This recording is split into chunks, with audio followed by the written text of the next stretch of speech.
I am a gearhead. I love new equipment. I love researching it. I love buying it. I love figuring out how it works, and I love incorporating it into my workflow. But I don't buy everything shiny. I don't buy incremental upgrades to the equipment that I already have. I have a process I follow that hopefully allows me to buy equipment that I really need and are really going to use. And in this video, I'm going to go over that process and walk it through with you. The first thing I do when I'm thinking about buying a piece of equipment is I get on the manufacturer's website. I look at the specs. I go through and look at all the marketing material they have. I look at any videos that they have on their site. And then I go to YouTube. I start looking at the reviews. I look at the sponsored reviews and the not sponsored reviews. I look at the good and the bad. I want to know the good, the bad, and the ugly before I put down my money and buy it. But before I do that, before I actually buy the equipment, I ask myself one question, and that is, what problem am I trying to solve?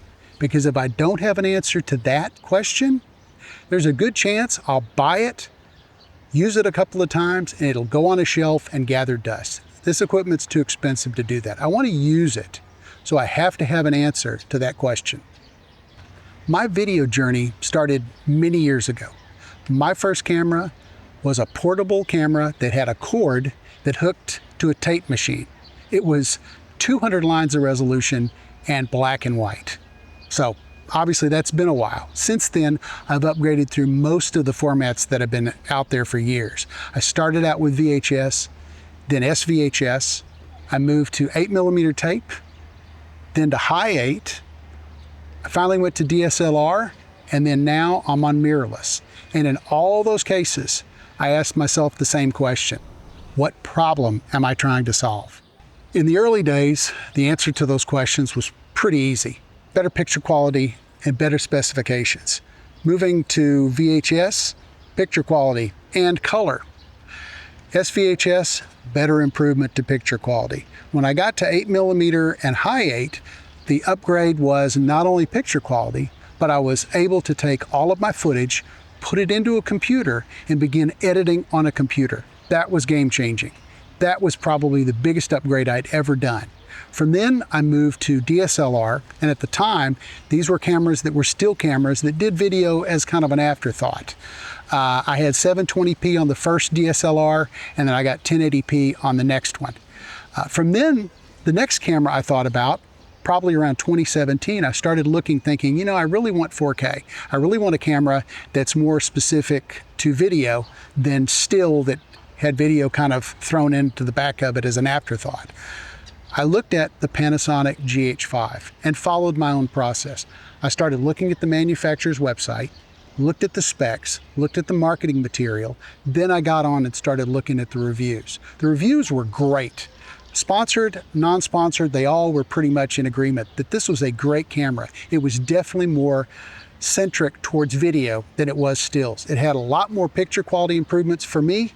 It had things like stabilization that I really didn't think I needed at the time, but oh my gosh, it was great. The stabilization was phenomenal. So 2017, I got the GH5. I started using that for several years, and then probably around 2021, I said, you know what? I think I might need to do an upgrade on a camera.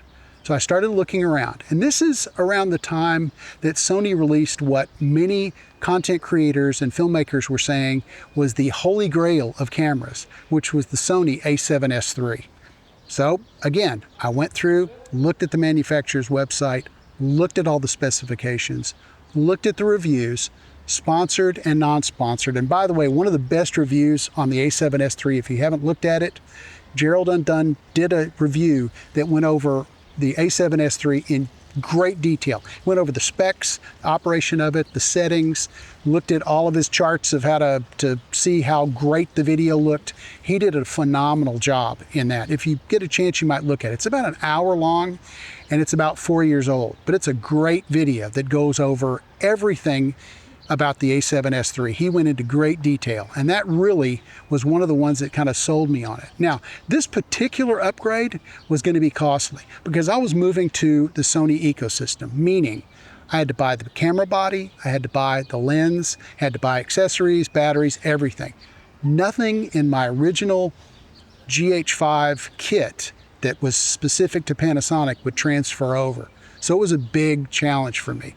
But I did end up deciding, because of the autofocus and because of the low light performance, it made sense to buy that camera. And to this day, I'm still using that camera. Matter of fact, I'm on it right now. It's a phenomenal camera. It does everything I need it to do. The autofocus is awesome. The low light performance is awesome, and it's just very easy to use. So, have I upgraded since then?